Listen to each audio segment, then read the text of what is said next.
आमदार म्हणून निवडून आले आहेत, त्यांचा पहिला दिवस होता. त्यांची काय गाईड आणि मार्गदर्शन केलं? गाडीची गरजच नाही आहे. आमच्या घरातच जे सामाजिक राजकीय वातावरणामध्ये ती भांडी असल्यामुळे तिला काही वेगळ्या गाड्यांची आवश्यकता नाही आहे. आज तिचा सभागृहातला पहिला दिवस होता आणि शपथ घेण्याकरता ती आली होती म्हणून ती मला माझी पहिली शपथ आयुष्यात घेण्याची आणि म्हणून मी घरा असताना आमची इच्छा होती तिला शपथ घेण्यात हवं म्हणून मी आलो. एक वडील म्हणून काय मला आनंद आहे. ज्या विधानसभेच्या जागेवर मी सातत्याने माझे वडील निवडून येत होते त्या जागेवर श्रीजी आज निवडून आलेली आहे. 50,000पेक्षा जास्त मताधिक्याने निवडून आलेली आहे. तर निश्चित मला आनंद आहे. चव्हाण साहेब आज विरोधाने शिकवून घेतलेली बहिष्कार स्वतःच्या शपथविधीवर स्वतःचाच बहिष्कार आहे. अजब गोष्ट आहे. कॅमेरा लोक समोर हा समाजाचा निर्णय अंदाज नसतो. जे आमदार निवडून आलेले आहेत त्यांना स्वतःच्या जागेवर असंबल पदग्रहण करण्याच्या अगोदर त्यांना शपथ घ्यावी लागते विधानसभेची. ज्या जनतेने त्यांना निवडून दिलेला आहे त्यांचा घोर अपमान आहे. म्हणजे हा काही कामकाजाचा भाग नव्हता. स्वतःची शपथ त्यांना घ्यायची होती. स्वतःच्या शपथविधीवर स्वतःचाच बहिष्कार हे अजब आहे. मग त्यांचं ईव्हीएम मशीन आणि मतदार ठीक आहे ते होईल ना. सुप्रीम कोर्टाने जजमेंट दिल्यानंतर त्यांचं राहिलं आहे काय. मुद्दा एवढाच आहे की आज कुठला तरी विषय त्यांना घ्यायचा आहे.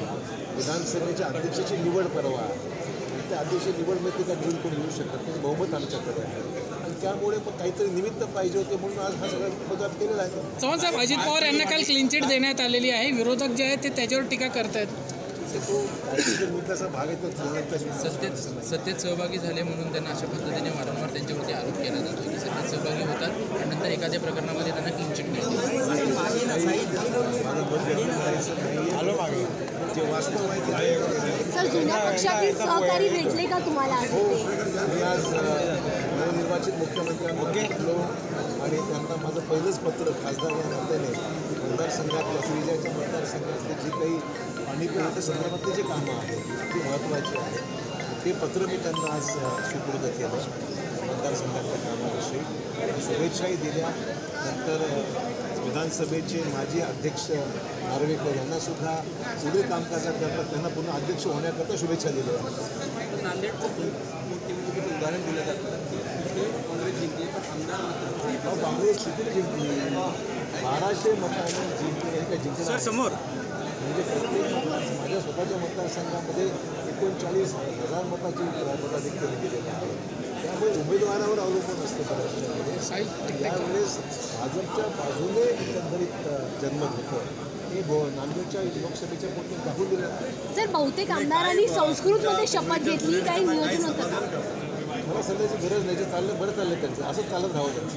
सर, भाजपच्या बहुतेक आमदारांनी संस्कृतमध्ये शपथ घेतली, काही नियोजन होतं, काही ठराव केला होता? प्रत्येकाचा व्यक्तिगत चॉईस आहे हा. म्हणजे शपथ कुठल्या भाषेमध्ये नाही त्यामुळे काही लोकांना संस्कृत पसंत केलं.